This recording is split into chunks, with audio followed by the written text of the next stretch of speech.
Hi, everybody. Diane Liddington here. I'm going to tell you about my project, a little bit about me.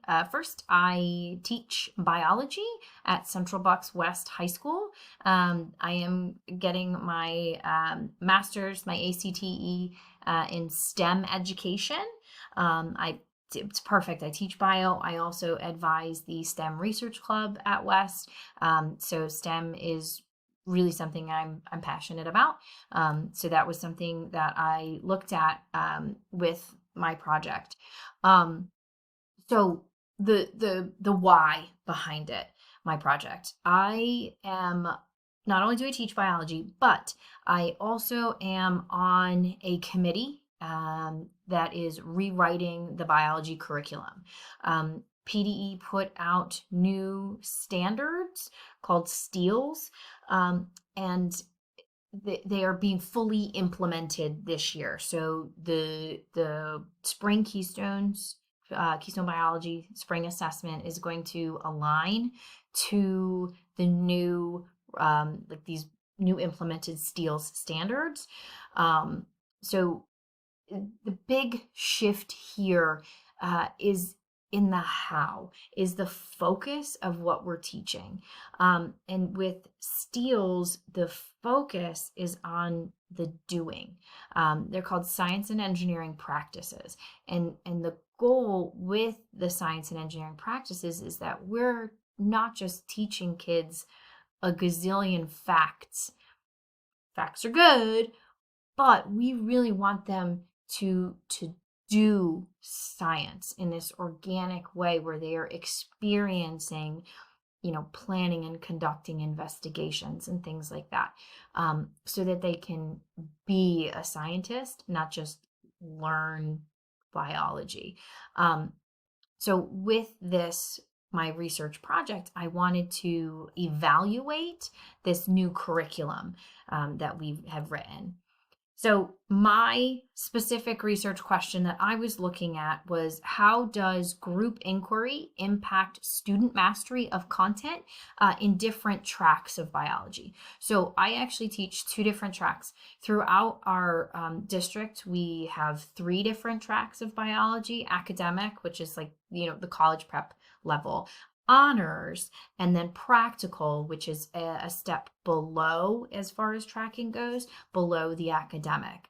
A lot of times I've heard in conversations with other teachers, administrators, things like that, that practical would really benefit from this group inquiry format that we're doing. So I said, oh, well, why don't I take a look at that in my project? So when I was doing my literature review, there's a lot out there. STEELS is new, but NGSS is not. NGSS has been around for 12 or 13, it's over a decade that NGSS has been effectively implemented. And if you look at things, it effectively really is the good word to describe studies done on how well NGSS is helping students master their content. It also, the research is showing that, all these different models can have positive impacts, both on student achievement as well as classroom community and environment. It is not only helping kids achieve, but it's helping them communicate and feel like a little family in their classroom. They get more comfortable being able to talk with other kids and learn alongside other kids instead of just in their own little bubble. And it also, some of the research that I was going through is indicating that it also helps some of those kids that need more help, students with IEPs and students who are ELLs. It is showing some strong correlations of effectively helping them learn science.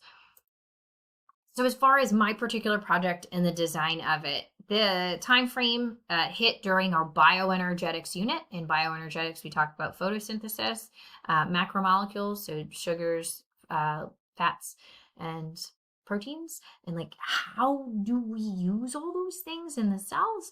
And then we go into cellular respiration.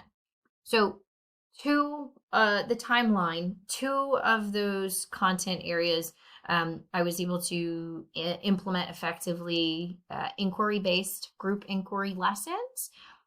I did 5 different formatives as we went along, and one summative assessment, tracked all those numbers. So everything I had was quantitative. And I was able to look at the data, but also compare the practical to the academic. I took averages of those scores, as well as the percent of students who had mastered formatives, as well as mastered the summatives. And then I looked at growth as well. So graphing it out, giving us a little visual instead of throwing a bunch of numbers at you.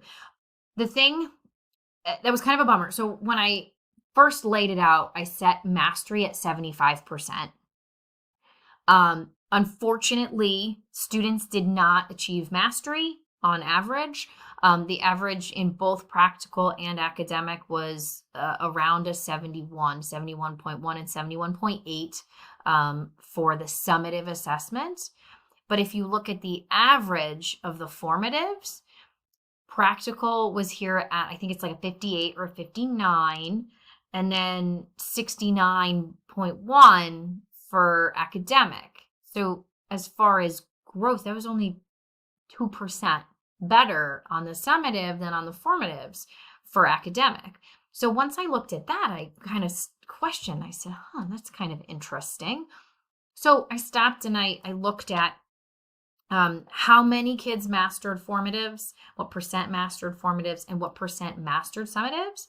And then I threw in another number there because I was curious to see growth. So I went and calculated how many kids achieved a 5% growth from the formatives to the summative assessment. And that this graph kind of helped me see something that I was kind of proud of. I was proud of my practical kids for this one. If you look at the number of kids, the percent of kids who mastered their formatives, it's formative. It makes sense that it's going to be lower, especially here, our practical kiddos, 25% mastered their formatives, 30, I think it's 38 for academic. But look at the blue bar for my friends in practical that mastered the summative was quite a bit higher than the number who had mastered it in academic. So I looked at percent growth between those, and my practical students, over 60% of them achieved that 5% growth. So I was excited to see that. So all of my data here is quantitative. I was looking at the numbers, but when I went to kind of pull together my conclusions from this,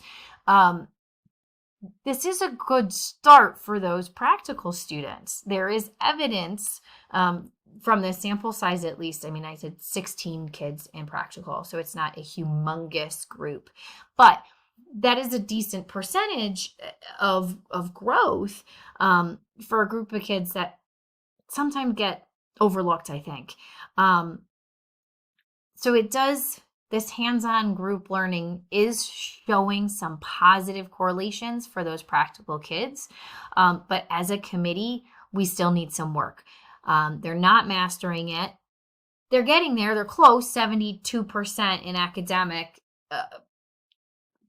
But we're not there yet. We're going for 75, right? But when I watch the kids, some of the things I observed is that they're not good at working in groups. I don't know if it's a post-COVID thing, but they just need practice working in groups effectively. So I think we need to be very intentional as we go along, helping them learn how to work in a group and how to do that effectively. So I think that's one of the things that as a committee we're going to look at is how can we help them be better at group work.